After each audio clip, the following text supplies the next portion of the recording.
moving on to our OL Reign now. Yeah, so the Reign, I know we talked about it when they announced the Kim Little deal, but they've got more interesting news coming up. Your women's soccer team is keeping itself busy and adding some impressive talent to the roster so that you can come out this summer and watch them play.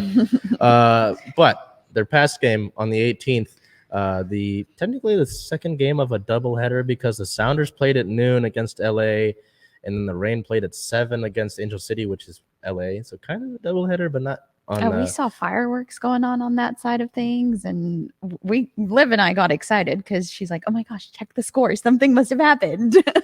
Yeah, so there was that part of it. There was a little Soto versus SoCal tweet hashtag that they had, and only the Reign won their game that day of the teams. But June 18th versus Angel City FC, a 1-0 win. Player of the game forward Bethany Balser with an 8.3 match rating, 76 minutes played, 1 goal, 1 chance created, 1 big chance created, and 2 total shots. So Balser getting on the board with a 30th minute goal. It was an interesting play. One of the Reign players, Angelina, sent a ball in to one of her teammates trying to get some chance on goal. It was cleared out. That clear out pass went right to Balser, who redirected it right back into the net. So that was kind of fun. This is a big game, because you're playing Angel City, who's near the top of the table. Mm-hmm. And, I know it to be in the Challenge Cup in their respective preseason, both expansion sides, Angel City and San Diego, were both kind of figuring things out. They're expansion teams, right? But since then, Angel City has been near the top of the table. San Diego has been at the top of the table. So they figured things out. And they're clubs that have a lot of talent. So getting 3 points, getting a win, and not having to deal with another draw is always a good thing. And nice to see them get the win that day. In terms of injury-related news, with the injury report for that game, it was technically clean the day before, but we got the roster announcement. The starting lineup 30 minutes before. Rose Lavelle was nowhere to be seen. Lavelle was a late scratch with an ankle injury. This was more of a precautionary thing than anything else. Head coach Laura Harvey mentioned that with her being part of the U.S. women's national team camp that's coming up, they wanted to just take an abundance of caution, so I wouldn't worry about that too much there. We get to team-related news, and this is where things get really interesting. On the 14th, a rumor came out that Tobin Heath, former U.S. women's national team star, played with Arsenal overseas, had some time in the NWSL, but not too much. There's a rumor that she might be joining the Reign. On the 16th, that was made official in a trade with Louisville. Racing Louisville had her rights, the rights to her contract and all that. So in the trade, the Reign received the rights to Tobin Heath, and Louisville receives $50,000 in allocation money. Remember that allocation money that we talked about last week? A second-round pick and a fourth-round pick.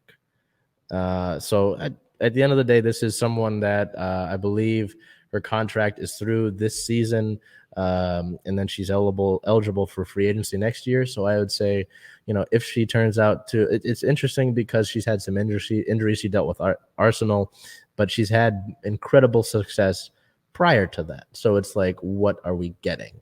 Kind of thing, right? So I'm really interested to see that. This is someone that's got a great pedigree, and that's got a great veteran presence, and can surely help in that regard. But I'm interested to see, she adds to a midfielder attacking group that's already stacked with talent. So it's interesting to see how the coaching staff is able to manage all of that, right? Because we talked about it before. You can have the keys to Ferrari, but if you can't drive the car correctly, it doesn't matter. You can't turn the thing on. What are you going to do? So that was the first big move of the week. The second one, on the 17th, there were rumors that the Reigns were in discussion to sign young forward Jordyn Huitema. She was signed. She would have been signed from PSG, and it was a member of the Canadian national team. That was just a rumor at the time. On the 18th, the day of that match, they made that official. So the Reign signed the 21-year-old to an international roster spot through the 2023 season with an option to extend it through the 2024 season. Huitema joins the Reign from Paris Saint-Germain? Saint-Germain, yeah. In exchange for an agreed-upon transfer fee, which included allocation money that we talked about last week. So there were, let's just say going forward, and you can see her there, we have a photo from her, the video that she released, I guess, which they recorded the day before, which was kind of funny. anytime you see a trade for allocation money, I guess with the Reign particularly, because Laura Harvey has been like a mad scientist, pay attention to it because there might be a move behind it. And look at you being spot on with the rumors. I do. So the biggest question I'm sure some of you might have is, when may we see these new players? Like, it's okay, it's great, we've got all these shiny 2 toys. When can I play with them? Right? When are we going to see them in action? When will we see them in action? So before we get to that, the Reign, there's an international break of sorts, Okay. right? For the U.S., the women's national teams around the world. So that's why they're not playing until the 1st of July. So we're going to have to wait, right? Darn. But we're going to see some of these players sooner rather than later. I know that Kim Little news was announced a little bit ago. Mhm. So there were talks about this last game being her first. Because of the visa process and because that's been taking longer than it has before COVID, since before COVID, she's not joined the club yet. But we'll look over at my little thingy that I put together here. You can see Tobin Heath is on the far left there. Huitema is in the middle, and then Kim Little is on the right. So expect to see Heath and Little on the 1st of July in their next match against the Courage, their pride match at Lumen Field. I would expect that because neither of those two are going to be on their respective international teams. And, that's enough time, from the 20th today to the 1st, that's enough time to get with the club and get some practices under your belt.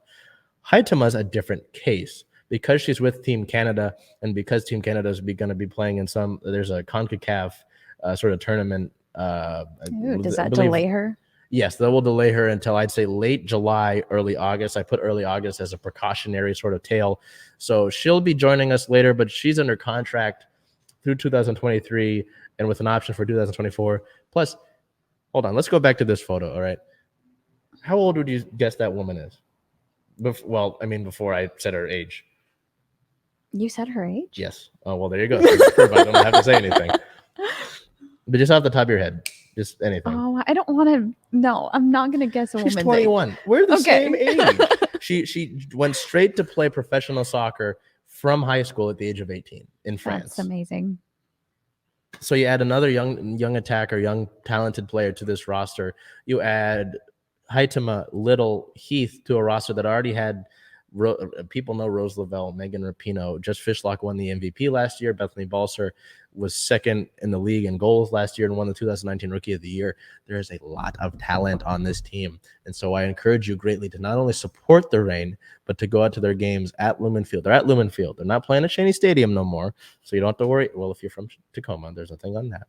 But in Seattle, you don't have to worry about driving down to Tacoma. They're at Lumen Field. They're at a world-class stadium, world-class World Cup hosting stadium, and they've got world-class players. And the weather's getting better. Why not get out there?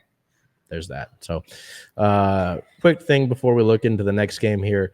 In league-related news, I know that we talked about Angel City. Angel City lost one of their best players. Kristen Press tore her ACL. She's going to be out for the season. So the best player for Angel City is done for the year. She was left off of the women's national team roster, I guess, prior to this. The coach, Vlatko Andonovsky, told reporters that he decided to leave her off prior to the news of her injury. So it's a tough break. Looking ahead here for the Reign, they sit at a 3-win, 2-loss, 4-draw record, 4th in the NWSL table. So they're in playoff positioning. Looking ahead, their next match, as we mentioned, is July 1st versus the North Carolina Courage. This is a 7 p.m. kickoff. This is also their Pride match. So if you want to help celebrate Pride with these incredible women, I'll be there. It'll be a really cool event. And hopefully the weather is nice, like Bel said.